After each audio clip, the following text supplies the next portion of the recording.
It is time for 5 fast questions. Shim, you've got the questions. I've got the answers. Fire away, sir.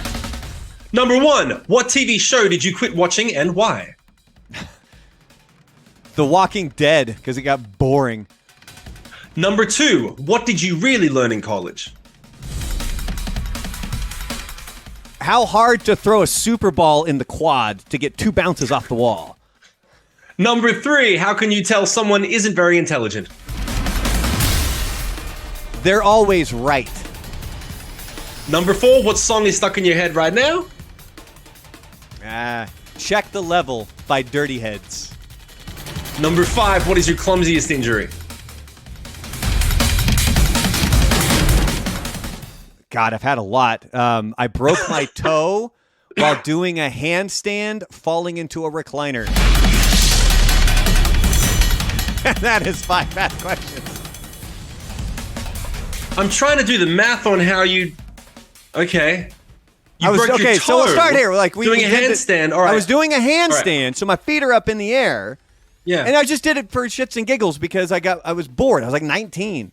So I'm walking around the house on my hands, and I fell into a recliner, and my foot came down, blah, and it busted the toe in half.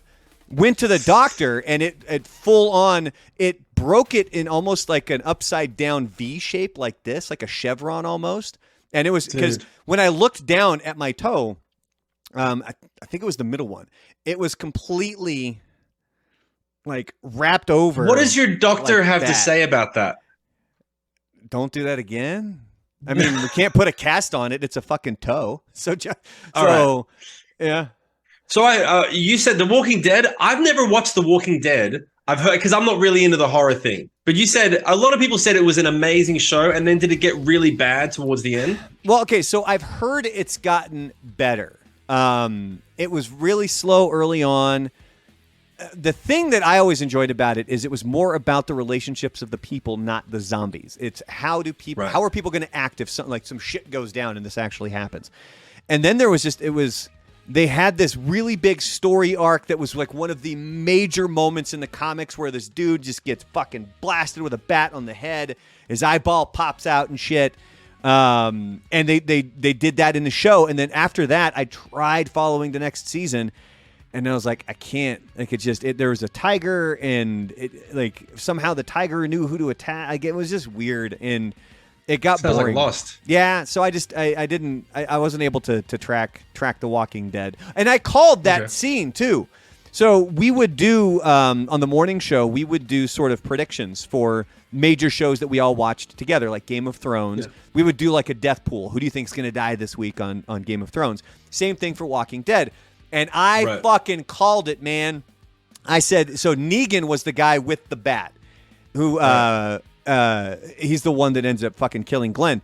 And I called it on the air. This was months before it aired. I said flat out, what's going to happen is it's going to show him stop in front of one of the cameras. We're going to be looking at him through the point of view of the person.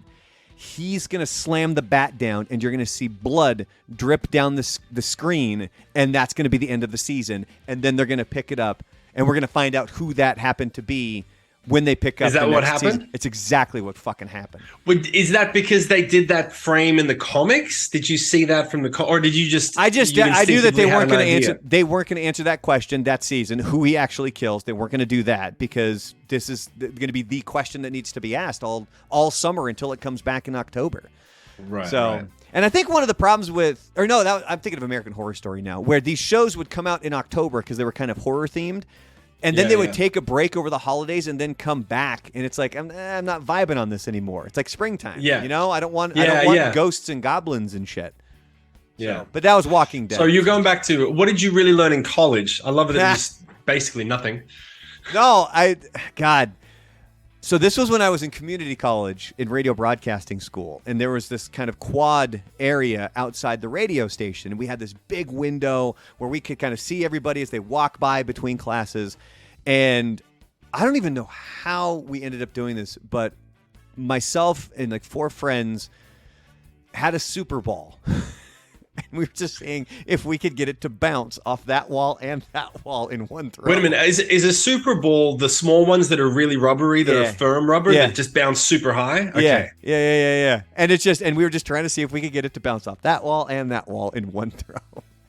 That was it? That's wow. We spent like an hour and a half doing it. And we weren't even high. We were sober.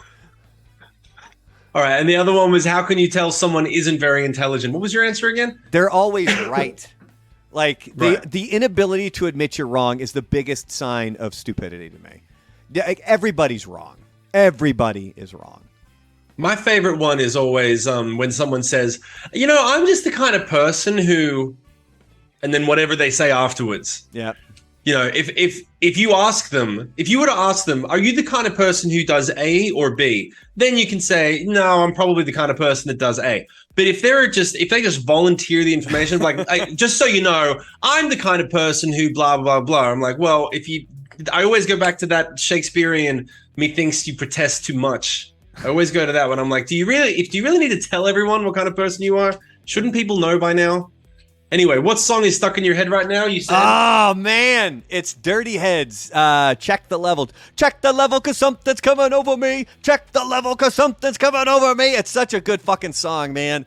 Oh, I got hooked on that. 'Cause remember, I told you just a couple weeks ago, I was in a music funk.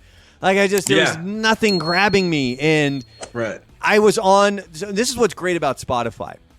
Is that I'll find a song that I like, and then you can go to the radio station like that song. You can do it with like Pandora and things like that.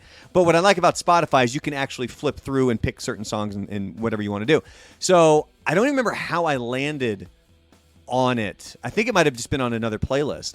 And that song popped up, and the way that it starts out, it's got this kind of beat to it that also sounds like it sounds like a 1930s radio soap opera almost, like the filters that they have on it, and it's just such a good song, man. I'm telling you. Yeah.